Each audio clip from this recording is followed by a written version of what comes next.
We take the advice that our parents and elders give us very seriously, and we believe they always work, forgetting that they are also human beings and human beings are unto error. But when they're advising us, is it really the truth? And is it really working? So today we are going to look at 7 worst advice that parents and elders give us. Number 1, that when you're done with school, we look for jobs instead of starting a business. So when they took us to school, they believed that when we go to school, we finish our high school, we go to the university, and we are directly employed with the government, because that is what used to happen in their days.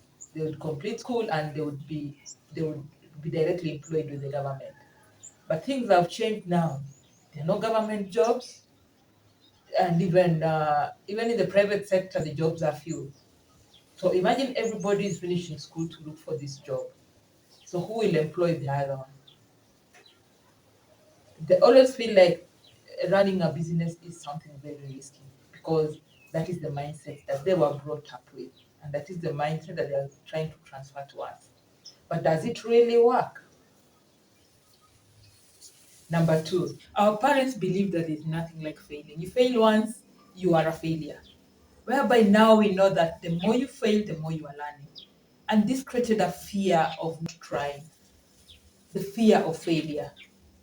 And this started from way back when we were in school, whereby if you failed in academics, you are worth nothing. You have no future. And this stuck in our subconscious, in that belief that if you failed in academics, then there's no need of trying again. You cannot move forward. So it made many of us get stuck and get depressed, because they felt that they have no future. And then number 3, only good grades matter. So we were being pushed to really have these good grades. But you find like people are talented in many different ways. But now that the world is global, we see people succeeding in football, people succeed in film, people succeed in being athletes, and many other ways, without necessarily having those good grades. So what I believe, that everybody has their talents, and the talents differ. We are all not good. We are all not good in academics. So I believe you work on what you are good at, and focus on what you are good at, with the focus of achieving your goals, and you'll succeed altogether. And then number 4, they advised us that if you want to succeed, you have to do the legacy professions, like medicine, law, engineering, or even teaching. So if you were not able to make it for medicine or law or engineer, then the possibility of success was not there. Then who was going to do all these other jobs if everybody was focusing on being a doctor or being a lawyer or being an engineer? And this sticks even up to today. Parents advise children to go for this subject. If they don't succeed in in getting this subject, they are amounting to nothing. And yet there are so many ways, and especially now when the world is global, there's so many ways that people are succeeding, and they are doing even better than those people who are in these professions. So go for what you are good at.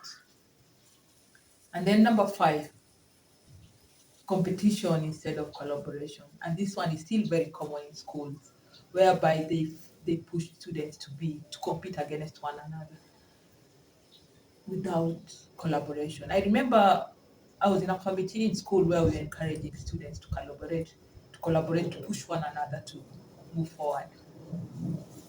And one of the teachers told us, kila mtu apambane na hali yake. So for them, they believe that everybody has to work on their own without collaboration. And yet when we come to the workspaces, teamwork is key, because we believe that as a team, will succeed more than if you work as an individual. And then number 6, pray and things will work out. But even in the Bible, it is written that God helps those who help themselves. So if you relax and pray and hope for the best, it can never work out. You push yourself and God will be there for you. You relax, God cannot help you because He only helps those who help themselves. So you cannot just sit there and pray and hope that things will work out. So could this be the worst advice that the parents and elders gave us? Tell us.